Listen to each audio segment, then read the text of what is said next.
everybody early to this event, Veterans Day, but my name's Manny, and I'm a vet myself. Kegger, come here. So I know it's an early start to this event. I have 4 to go. Now, of course, I bet you his closest friends are here first, because that's how I would have been back in the day with Keg. Me and him go when I first came back from Iraq. He was one of my best friends. And, you know, with his business, he put a lot of heart, blood, sweat, and tears in it. And I have a nonprofit called Blankets of Honor.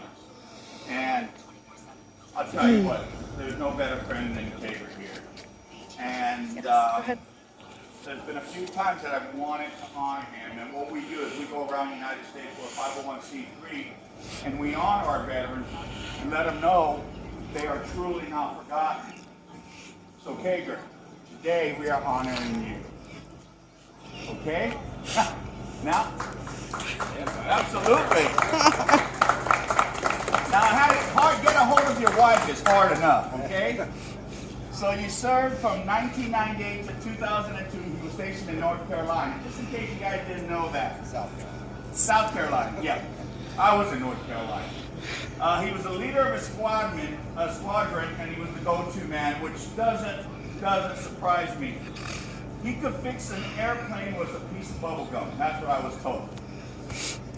Now, when I first came back, and he probably does remember this, but for some things, I have a memory of a horse. The first thing I want to do for him is I had knives that I always bought overseas. And I gave him one, and he was like, Manny, was this carried with you? I said, no, but I bought it overseas. He was all like, I don't mind it. Remember? I know it's not. So today, if you look on any pictures that I have in Iraq, any good Marine would always carry a cable. So this was the one, if you look at any of my pictures. Yeah. A good rider always had a buck knife. It was never a little knife in his pocket. You could always see it hanging because you knew the blade that you were going to get stabbed ahead of time. So as I was thinking of what I could make this really personal with him, I really love this dude. We don't have to hang out. And when you're the brother in arms, you don't have to. When I see him working and I'm driving by, I stop, we hug, we talk, like we didn't miss a beat. And I said, man, what can I give him? And you know what? That knife thing came to my mind. So I'm looking, and I go, my cable. That's as close as that I had to me.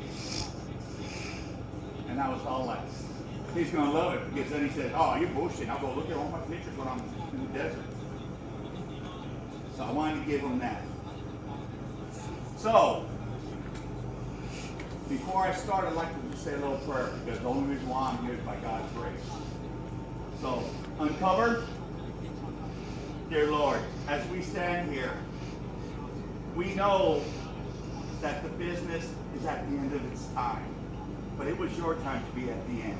You had bigger and better things for Kegger. You, God, gave him the spirit of a lion, and the lion's only been tamed for a little bit. Hold him, guide him, and give him the grace and the patience that you need for him, not that he needs to you. Lord, you know that he's a superstar in the book, and when he goes out the gate this next year, it's going to be with big things in your precious name. Amen.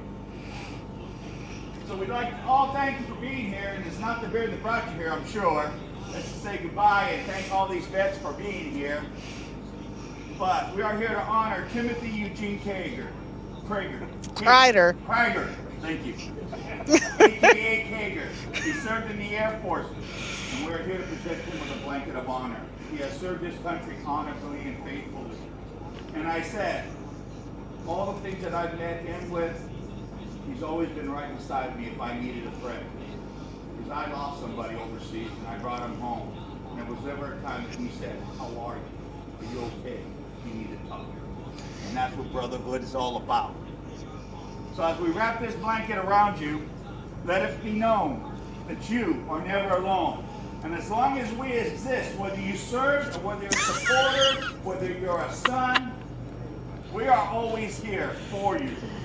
We are here to comfort you because we are brothers and sisters in arms. And for your service, you shall not be forgotten. Wow, it almost matches up.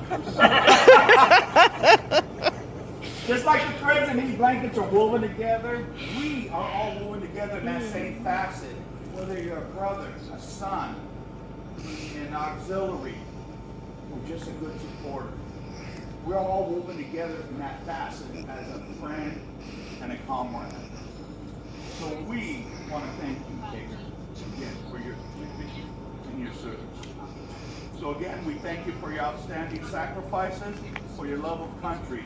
But as I said, we serve not only for the brothers and sisters to the left and to the right of you, but we serve for our parents. We wanted to show them that we were bigger than ourselves, that we were bigger than this country. We showed that we wanted to make sure nothing would come over here to ever harm you guys. In closing, Jesus gives us a scripture. This is a hard one today with this economy, with the way politics go. Jesus said, love one another as I have loved you. So go out there and love one another. John 13:34. So in the tradition of the military, we always have a challenge point. Now, a lot of times they will get medals out, whether it's a nice overseas living, but a true brotherhood, whether it's your sergeant in charge, has points, and he walks up to him. I have to unwrap him a little. His hand. You're truly not forgotten. And then what he gets next is his a certificate for his me wall. This is saying that you are truly not forgotten. That you will always be remembered with points of honor. And secondly, when you're out there and you get a duty station, you get orders. These are your final orders.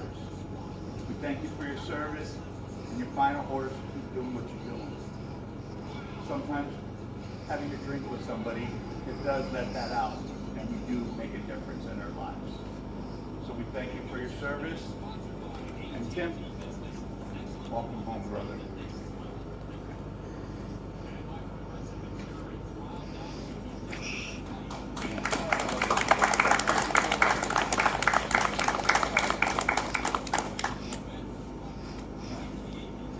Floor's all yours. Thank you. Trust me, you could have used this morning.